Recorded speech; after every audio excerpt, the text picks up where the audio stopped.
afternoon, dear students.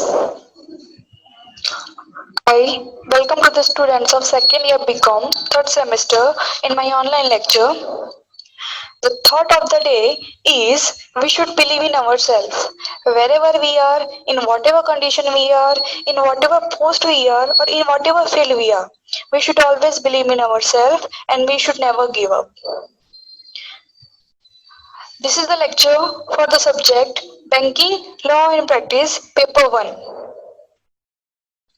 The outline of the last lecture. In the last lecture, we have discussed our syllabus in detail. Then we discussed the meaning of banking system and the meaning of customer. That to be a customer of a bank, what are the basic conditions? Generally, the mentality of the person is that if we are having an account with the bank, then we are the customer of a bank. But this is not so. To be a customer of a bank, the rule says that we must be having an account with bank. With addition to that, we must be operating our account time by time. It means the dealing with the account must be our habit. Means in a certain interval, we have to operate our account. Suppose you have opened your account in the year of 2005 until the 2007 or 8, you are not operating your account and you operate your account in the year of 2008. So you cannot say that I am operating my account, I am the customer of a bank. No. The rule says that the dealing with your account must be your habit and it should be must be a certain limited or certain short-term time period. So you have to operate your account in a shorter time period. Then we have started with the general characteristics of the banker-customer relationship in the chapter number 1. As we discussed in our last lecture, the characteristics is bifurcated into so many categories. We have discussed the relationship between the banker and customer as a debtor and creditor. That as soon as the customer deposit the amount with the bank, I am repeating again, as soon as the customer deposit the amount with the bank, at that time the customer become the creditor and the banker become the debtor. And at the time of lending the amount to the customer, whenever bank lends the money to the customer, at that time banker become the creditor and the customer become the debtor. So this type of relationship established between the banker and customer at the time of lending the money and at the time of depositing the amount in our account. The second relationship between the banker and customer is that banker as an agent of the customer. At that time, the customer is called the principal. Whenever bank perform any function in behalf of the customer, at that time, banker will call the agent of the customer. Examples, banker are paying our light bills, electricity bills. Yes, banker also pay our premium, our installments in behalf of the customer as per the instruction of the customer. At that time, the banker performs the duty of the agent of the customer. The next relationship between the banker and customer is the banker as a trustee of the customer. Whenever in behalf of the property of the customer, banker perform any duty, at that time banker will be the trustee of the customer. The next is the banker as a bailee of the customer. When banker become the bailee and the customer called the bailer. When this type of relationship established, whenever you submit or you handle over your any property with the banker for a particular objective, the property your property or the customer's property is in the hand of the banker for a particular objective.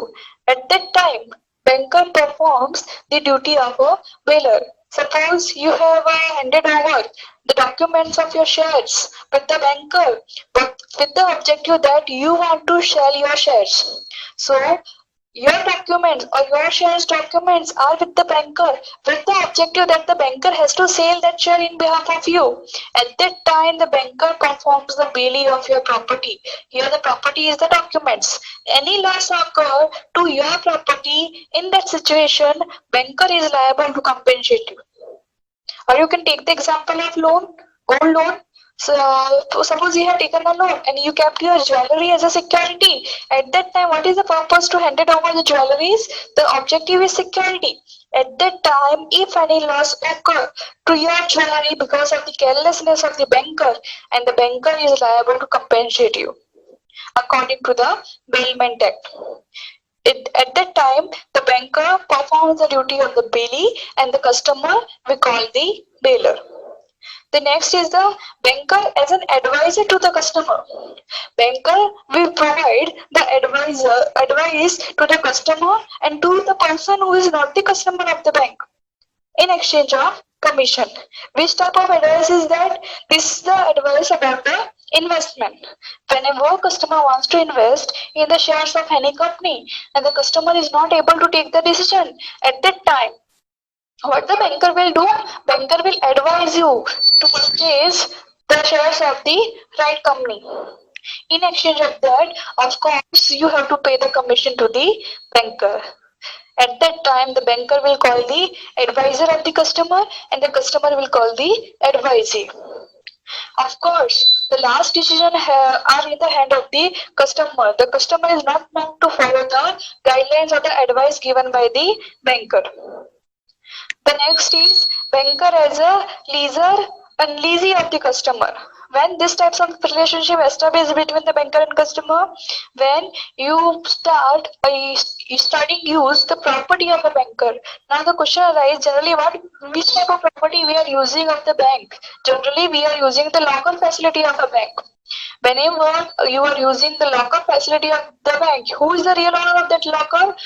Banker is the real owner, and as a customer, you are using the property of a banker in exchange of the payment. At that time, the banker will call the leaser, and you, as a customer, will call the leasee. The next is the banker as an executor of the customer.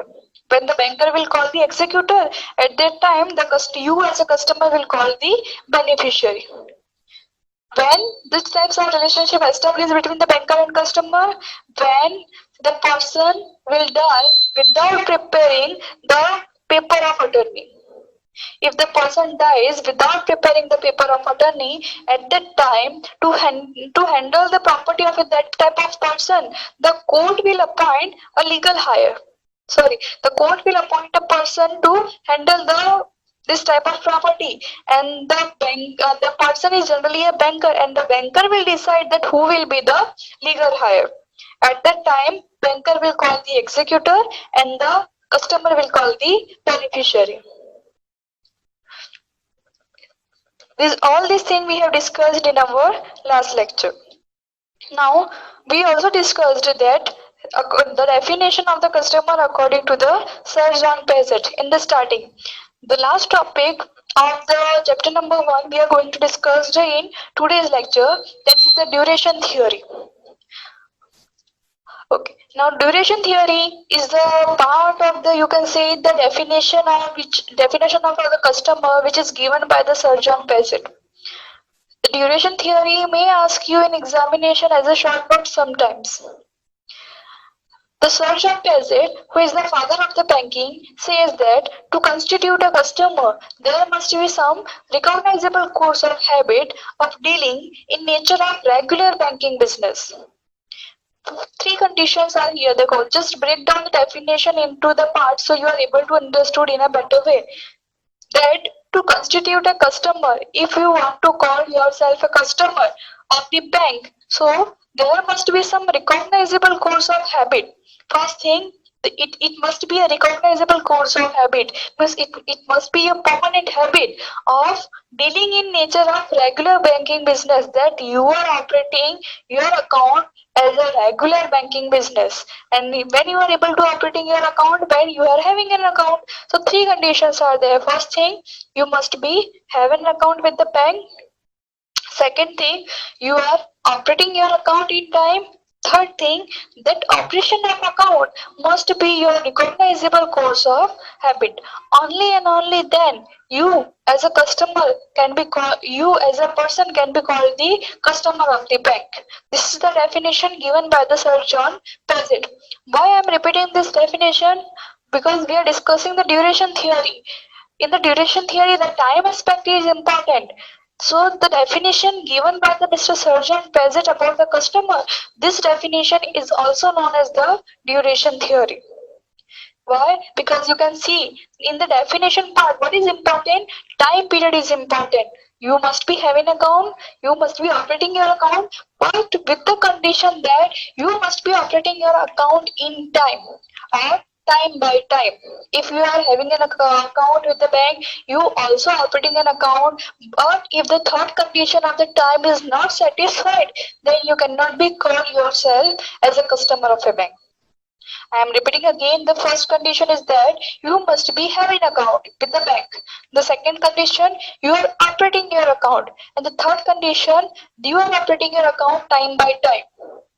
So, if the first condition is satisfied that you are having an account with the bank, the second condition is also satisfied, then you are operating your account. But if third condition is not satisfied that you are operating your account time by time, then according to Mr. Surgeon Peasant, you are not a customer of the bank.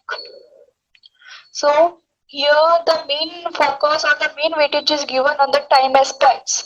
That's why this definition is also known as the duration theory. Along with this definition, one more important definition about the customer for the duration theory, which is the judgment given by the National Commission. What is the judgment? The judgment is that a person getting services of the bank for the business motive cannot be considered as a customer. Okay, now what they wants to say, if you wants to call yourself as a customer of a, so it is compulsory that you are getting the services of a bank for your personal motives or for the objective of savings, not for the business motives. Clear? If you are getting the services for the business motive, means this is the part of your business activity. You are not doing anything as a customer of a bank. Clear? Suppose you have taken a loan from the bank, you have taken the facility of the cash credit account from the bank, or you have taken the overdraft for the banking purpose. In that situation, to take the money from the bank, it is the need of your business. Clear?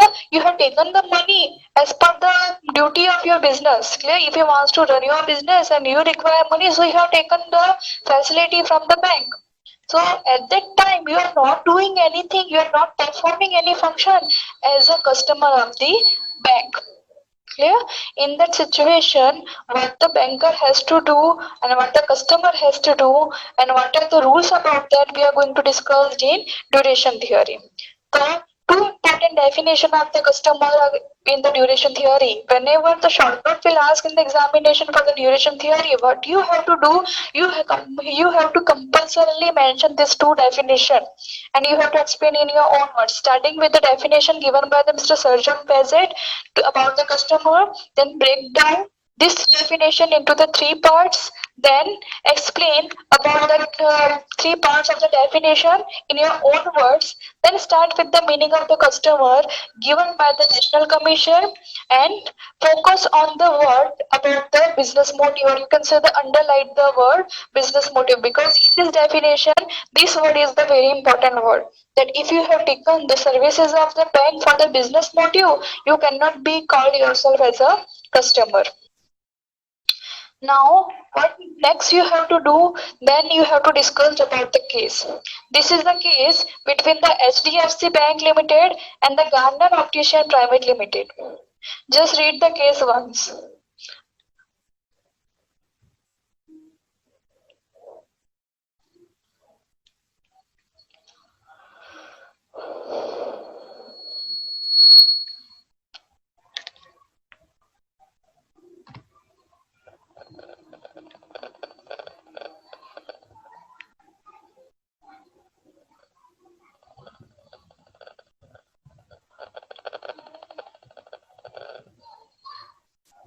I hope it is done. Okay. Now, what is the case? The above case is between the HDFC Bank Limited and Garner Optician Private Limited. In that case, the Garner Optician Private Limited took the overdraft facility from the HDFC Bank of the Bombay branch. While renewing the facility of the bank, by renewing the facility of the overdraft, the bank charged some of the renewable fees. At that time, the party means the Garner Operation Private Limited thought that the overdraft facility is as same as the loan facility. Suppose if you are getting the loan and we have paid the loan with the interest, so the loan account is closed. And if we wants to take again the second loan, at that time, what we have to do? We have to do the procedure again, but no renewable fees is charged by the bank for the second loan. So the party thought, the Operation Private Limited thought that this facility, the overdraft facility, is also as same as the loan facility, and bank cannot charge the renewable fees from the Garner Operation Private Limited. So the what the Garner Operation Private Limited done, he filed the case in the court. So you hope the case is clear.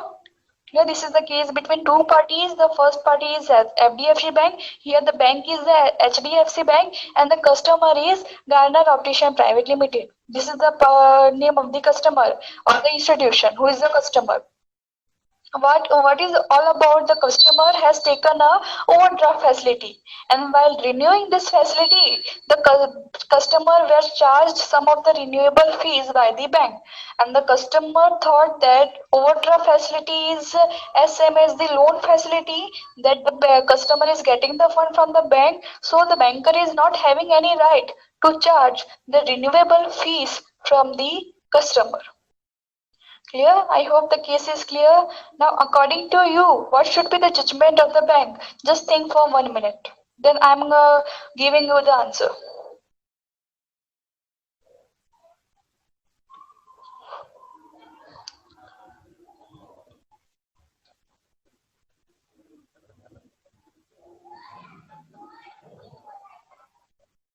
Done?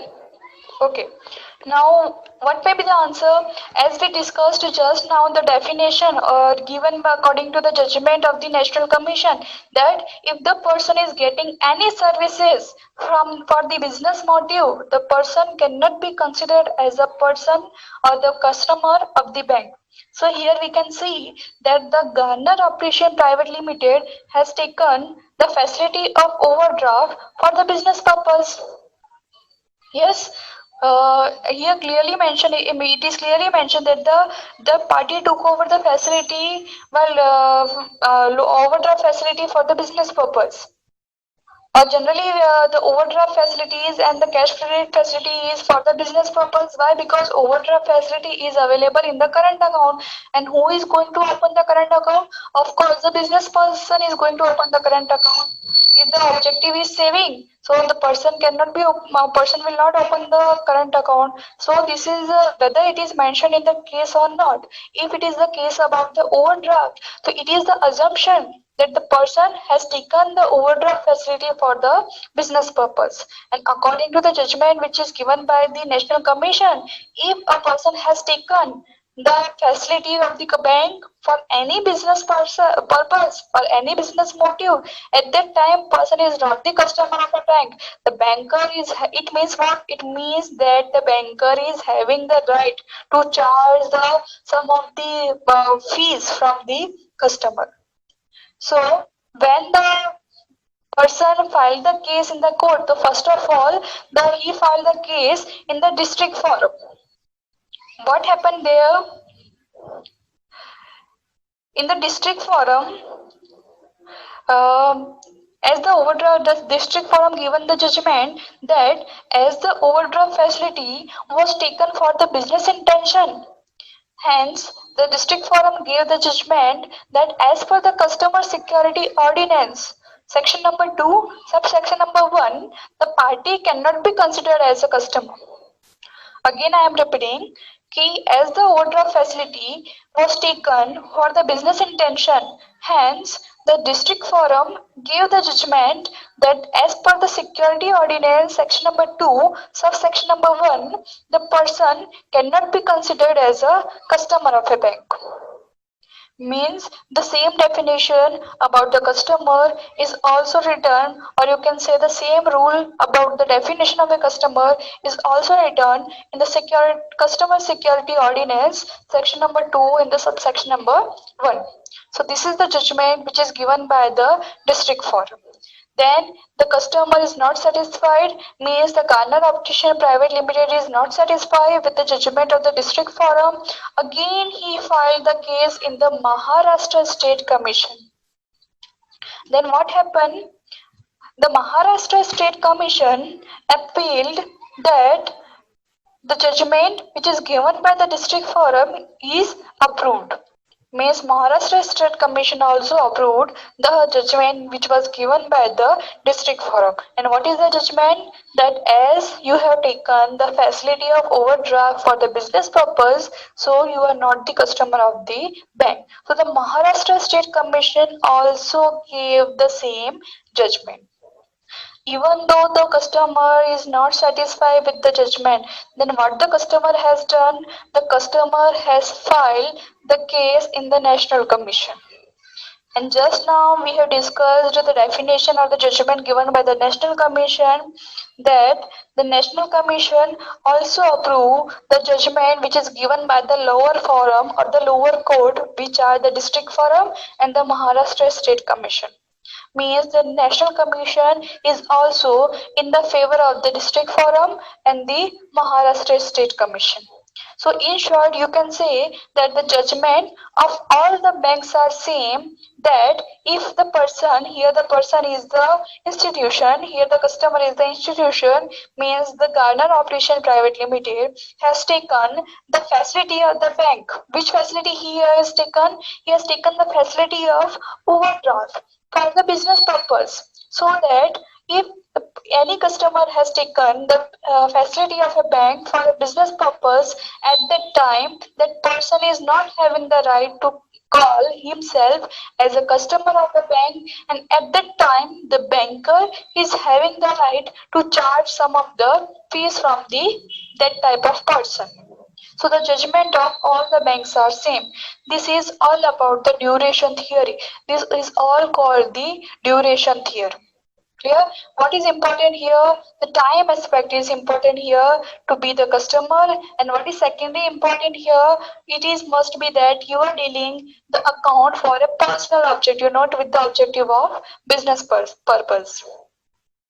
This is the end of the topic. Just for the revision what we have done. Why? Because this topic is the MP topic. So sometimes it may ask you in the examination. This was the analysis that after a year, means after a paper or in gap of a paper, this question is going to ask in the short note. Then explain the duration theory.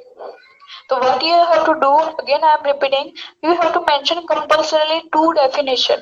The first definition, you can mention more definition also, but these two definitions are the basic of the duration theory.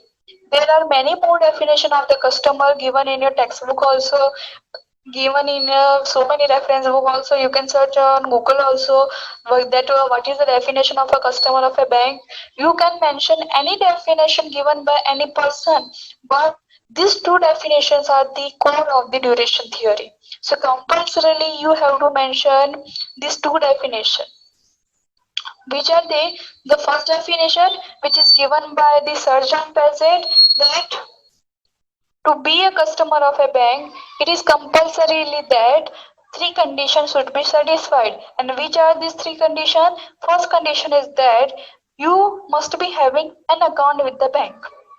The second condition is that you are dealing with your account as a regular banking business. Clear? As a regular banking business. And third thing, that operation or that dealing with your account must be your recognizable habit.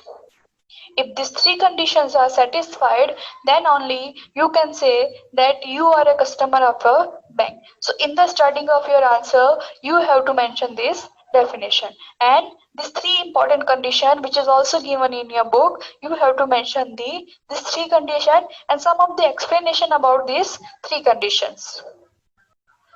Then what you have to do, you have to give the meaning of the customer according to the judgment which is given by the National Commission.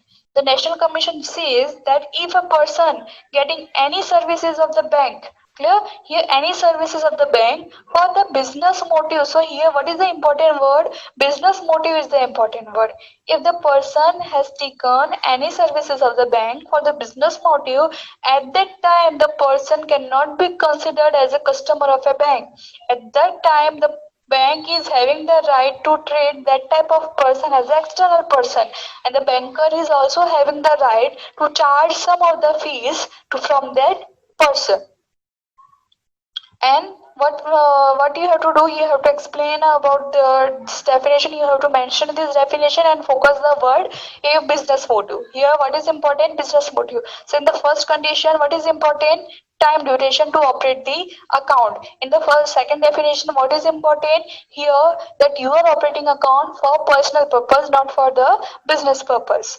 So here the purpose to operate the account is important. Purpose to get the facility of the bank is important. Then we have discussed about this case. You have to mention this case in your answer about the SDFC Bank Limited and Garner Optician Private Limited. Mention this case. This is a very short case and easy to learn also. No need to ratify. Just what is all about is all about the overdraft facility. That the person here, the customer wants to renew the overdraft facility and the banker asks for the renewable fees. So the customer is not satisfied with the this type of charges, that as a customer, I am the customer of a bank, so the bank is not having the right to charge the renewable fees from me. So as the customer is not satisfied, he filed the case in the district forum. Then what is the judgment of the district forum? You have to mention here the person filed the case into the three courts. First one is the district forum, second one is the Maharashtra State Commission, and the third one is the National Commission. What you have to do, you have to explain the judgment given by each of the court.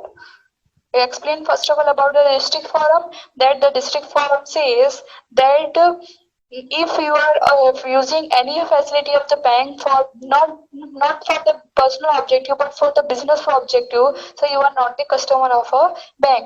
The same approval was given by the Maharashtra State Commission also, and the same approval was given by the National Commission also. So in short, you can say that the judgment of all the banks are judgment of all the courts are same. I hope it is clear. So this is all about the duration theory. With this, the first chapter is over. What is the first chapter? The general relationship between the banker and customer. I hope it is clear to you. Okay, now from the next lecture, we are going to start the second chapter, which is the special relationship between the banker and customer. I just want to give some of the highlight about the next topic which we are going to discuss in the next lecture. In the next lecture, we are going to start with the one topic lean. I hope that you are not so much familiar with the word lean. Some of you may heard these words first time. What is the spelling? L-I-E-N. This lean word I am going to discuss in my next lecture. Why I am giving you the topic, so that you can refer this topic, and if you are familiar with the word, so you can understood in a better way. So in this next lecture, we are going to discuss about the lien. So what do you mean by lien? That lien is the right to retain the goods or security belonging to a debtor until he has discharged a debt due to the retainers. Here retainers means the creditor. What they wants to say means the lien is the right of creditor, you can say. The lien is a right of creditor. Here, which type of right is that? This is the right to get the possession of goods till the debtor is not able to repay the loan amount with interest. Again, I am repeating in very simple word. I am not dictating any definition given by any law or any person. I am just explaining you the meaning of lien in a very simple words. What do you mean by lien? Lien is a right of creditor to get the possession of the goods till the debtor is not ready or not able to pay the loan amount with interest. Suppose a creditor has lent rupees 5 lakh to someone. Mr. A lent rupees 5 lakh to Mr. B. if the Mr. B is not ready or is not in a condition to repay the 5 lakh rupees with interest. In such a case, what the Mr. A has to do, Mr. A is having the right to get the possession of any property or any goods which is registered with the name of Mr. B till the Mr. B is not ready or not capable to repay the loan amount with interest. Be focused here. This is the right to get the possession only. Mr. A is not having any right to sell the property of Mr. B. The Mr. A can take the possession only till the Mr. B is not ready to pay the amount. Mr. A cannot sell the property of Mr. B. I hope it is clear. So lien is a right of the creditor. Whose right is there? This is the right of the creditor. About what? About to get the possession of what? Of the goods. It is condition that the goods must be registered with the name of debtor only. If the goods is registered with the name of someone else or the family members, then the creditor cannot entitle to get the possession. That the creditor cannot possess the good. The creditor can purchase the good only and only when the goods are registered with the name of debtors. Clear? So, Mr. A is having the right to get the possession of any property or any goods which is registered with the name of Mr. B till the Mr. B is not ready to pay the loan amount with interest. So, this type of right of a person is known as the lien. But what we have to do in second chapter, we have to discuss this type of right according to the banker's point of view. So as we discussed, there is a debtor creditor relationship between the banker and customer also. So suppose if the banker lends you the money and the banker is creditor, so what are the rights of the banker as a creditor? Here we are not talking about any general creditor. Here we are talking about banker as a creditor. So what is the banker's lien? And what is the difference between general lien or the general creditor's right and the banker as a creditor? Clear? The right of a banker as a creditor is different and the right of a general creditor as a different. So we are going to discuss this point in detail in our next lecture. So I hope today's lecture is clear with you. What we done in today's lecture, we have done the duration theory, and we have done in the last we have discussed about the outline of the next lecture, which we are going to discuss in the second chapter, which is the special banker customer relationship. So I hope it is clear. If you have any doubts, so you can ask the question in the Google Classroom. If any of your friend is left to join the Google Classroom, to tell them to join our Google Classroom, because now all the instruction will be given to you from the Google Classroom only. Till then, stay home, stay safe, start learning, because as I said, that learning is a continuous process and you have to learn by your own also, because the someone says that no learning can take place without the self-learning. So this is advice to you that start learning. Stay home, stay safe. Bye. We are going to see you in the next lecture.